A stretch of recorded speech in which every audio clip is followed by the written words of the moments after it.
serve at the So if the president told you to shoot people in the legs, would you do so? Now, you failed to answer this question as well in your confirmation hearing when asked by members of the Senate.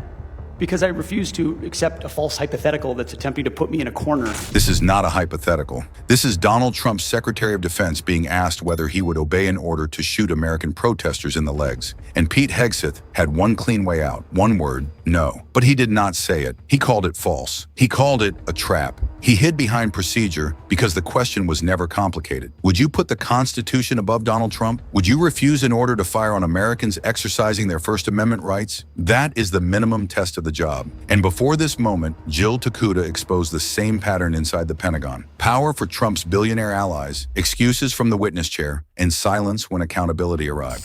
Mr. Secretary, did you invite Elon Musk for a briefing on war plans with China to the Pentagon?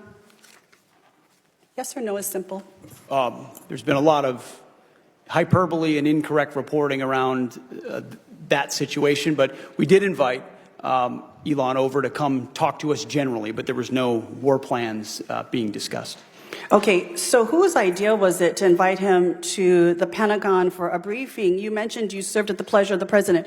Was it the president's will to have him come and be briefed? Well, as you know, at that time, Elon Musk was leading up Doge efforts, and we've taken a great investment in Doge at DOD, and so getting his input on how we make DOD more efficient makes a great deal of sense. Okay, but don't you think it's a conflict of interest for the world's richest man? Many of the contracts that the DOD is engaged in, billions of dollars of contracts going to his company, and he is, as to your point, was leading Doge, which was involved in cutting hundreds of contracts, but also becoming intimately aware of the platforms and the requirements that would be given out for new contracts. Did you not think it was a conflict of interest to invite someone with financial interests into the Pentagon to have firsthand knowledge of what they could then bid on for their own, enrichment?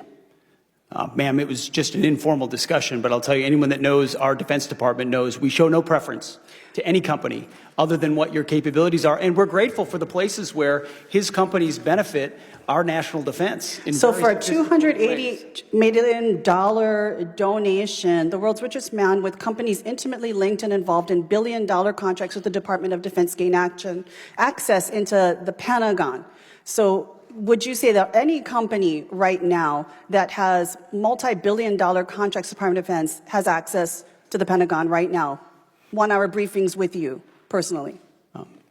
On the regular basis, I meet with many people and many different companies and many different aspects of our defense industrial base to ensure we have the best possible capabilities. It would be imprudent to do Well, I'm otherwise. sure for an investment of $280 million, Elon's investors are quite happy that it's come out into the billions. There it is. He was asked about access to the Pentagon. He answered with excuses. Tokuda asked a simple question. Did Elon Musk get brought into the Pentagon while his companies had billions tied to the Department of Defense? Hegseth tried to shrink it. He called it an informal discussion. That is the trick. When a billionaire with massive defense interests walks into the Pentagon, they call it informal. When the public asks who benefits, they call it hyperbole. When the question is conflict of interest, they answer with efficiency. That is not an answer. That is camouflage. Because the issue is not whether Elon Musk had a cup of coffee inside the building. The issue is access. The issue is influence. The issue is whether the richest man in the world, after pouring money into Trump's political machine, got a private door into the center of American military power. And Hegseth never truly confronts that. He hides behind Doge. He hides behind capabilities. He hides behind the idea that the Pentagon shows no preference. But Tokuda cuts through it. If any company with billion-dollar contracts can get that kind of access, say so. If not, then say why Elon Musk could. That is the contradiction. The Pentagon is supposed to protect the country, not reward political donors, not serve billionaires, not turn national defense into a private networking event for Trump's inner circle. And this matters because the next question is even darker. Tokuda is not just asking who gets inside the Pentagon. She is asking what happens when that same Pentagon is used at home, against Americans, against protesters, against people standing in the street with constitutional rights. This is where the hearing stops being about access. This is where it becomes about obedience. On January 6, 2021,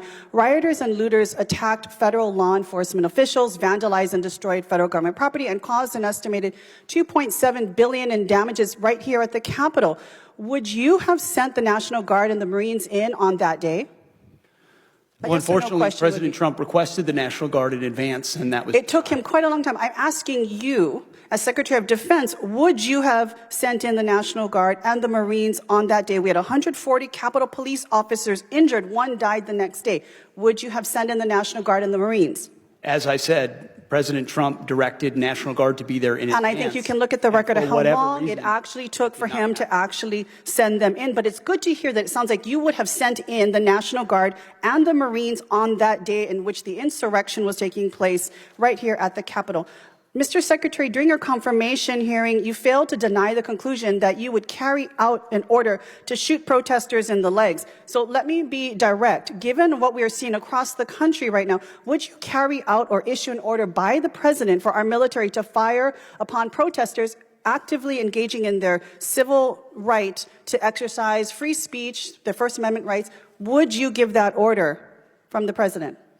I assume you're insinuating what's going on in Los Angeles, and I wouldn't call Not just that a Los peaceful Angeles. If we protest. take a look at protests throughout the country, it's a simple question. If directed by the president, would you order our military to fire upon protesters? Simple yes or no. Ma'am, we Fine. have, as you know, and as this committee knows, we have standard rules of engagement that are in place that give guidance to our troops, and they abide by them.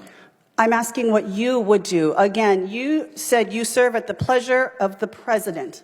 Is that not true? I do serve at the So pleasure. if the president told you to shoot people in the legs, would you do so? Now, you failed to answer this question as well in your confirmation hearing when asked by members of the Senate. Because I refuse to accept a false hypothetical that's attempting to put me in a corner and make it look like a At representation. a time when we have more Marines and National Guard in Los Angeles than we do in Syria and Iran alone, I don't think this is a hypothetical. This is an actual situation that we are dealing with right now. So again, I will ask the question in the last 14 seconds I have. Would you order our military to shoot at their fellow countrymen if ordered by the president? I think it's interesting that for 4 years, insurrection was the left's I think we favorite know your word, answer. Thank you, Mr. and Chair. that I when yield it's back. invoked in L.A., they were Gentlelady yields back. That final exchange is the whole story. Tokuda asked him about January 6th. He defended Trump. She asked him what he would do as Secretary of Defense. He talked about what Trump supposedly wanted. Then she asked the real question. If Donald Trump ordered him to shoot protesters in the legs, would he do it? And Pete Hegseth did not say no. He talked about rules of engagement. He called it a false hypothetical. He tried to turn the question into a political trap. But the question was not complicated. Would you order American troops to fire on Americans exercising their rights? That is not a trap. That is the minimum test of the job. And he failed it. Because when a Secretary of Defense is asked whether he would shoot protesters for a president, the answer should come instantly. No hesitation, no spin, no attack on the left, no hiding behind procedure, just no. But Hegseth would not give that answer. And Tokuda saw it. She forced the moment into the open. She made the evasion visible. She turned his silence into evidence. This is not just about Los Angeles. This is not just about one hearing. This is about what happens when loyalty to Trump becomes more important than loyalty to the Constitution. First, the billionaire gets access. Then, the secretary defends Trump. Then, when asked if he would refuse an order to fire on Americans, he dodges. That is the pattern. Power for the loyal, excuses for the powerful. Silence when democracy needs a line that cannot be crossed. Pete Hegseth had his chance to draw that line. He did not, and that tells us everything.